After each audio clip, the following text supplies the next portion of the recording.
Welcome to the Walton Pi.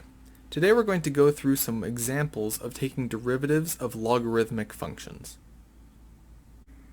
Alright, let's take some derivatives of some logarithms. So let's say that we have f of x is equal to log base 7 of 4x squared plus 3. If we remember the derivative of a logarithm, that is great. We are able to just do that, and we are able to run with it and be able to use the chain rule. If you can't remember it, we can always use implicit differentiation.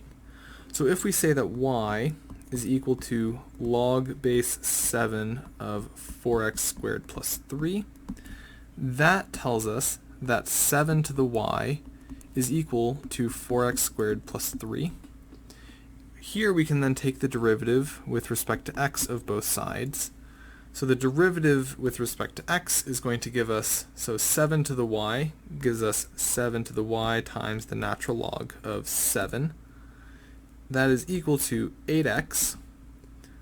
I forgot this side has a dy dx on it.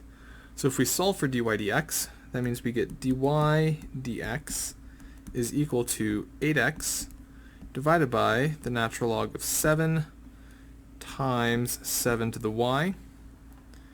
So this gives us 8x divided by 7 to the y.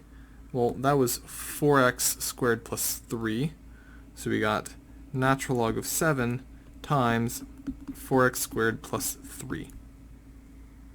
Great. That's going to be what our derivative is. We could have also gotten to the same point by using the chain rule, because we can remember that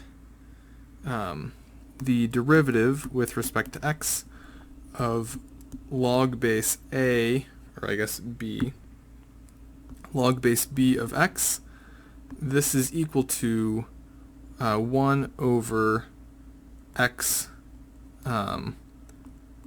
natural log of b.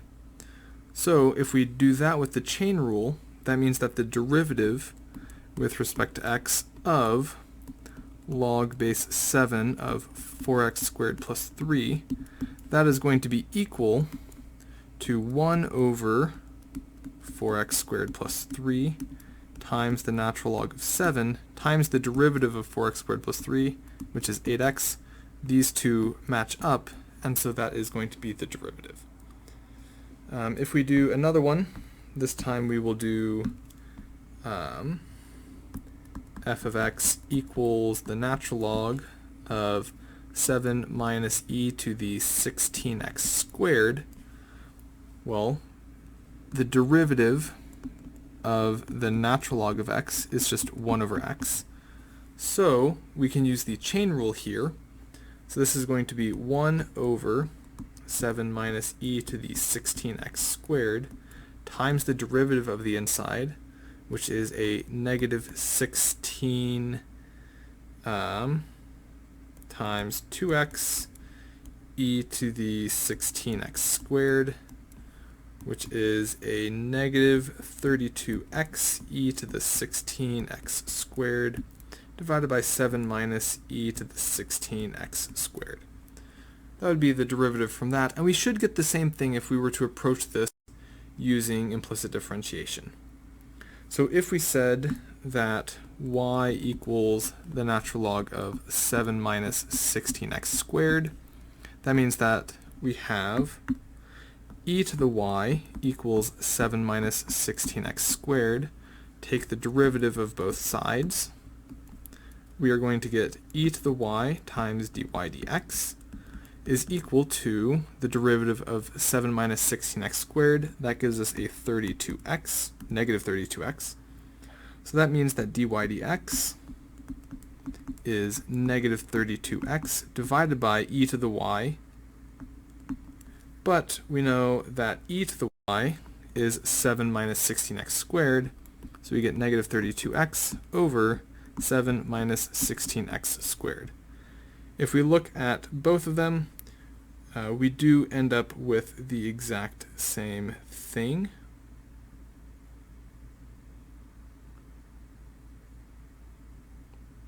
Not quite. Where did I mess up?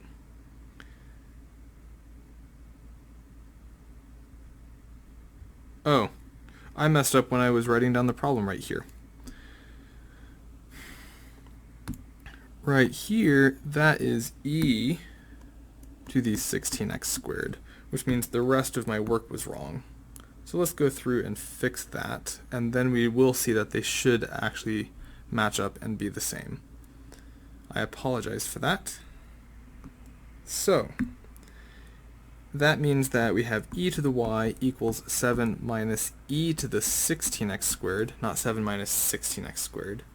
So then if we take the derivative of both sides, then we're going to get e to the y times dy dx is equal to 0 minus e to the 16x squared times the derivative of 16x squared is a 2 times 16x.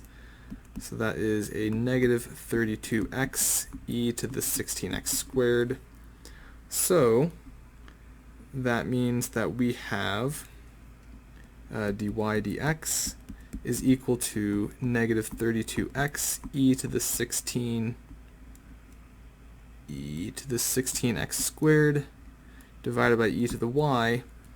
E to the y is equal to 7 minus e to the 16x squared.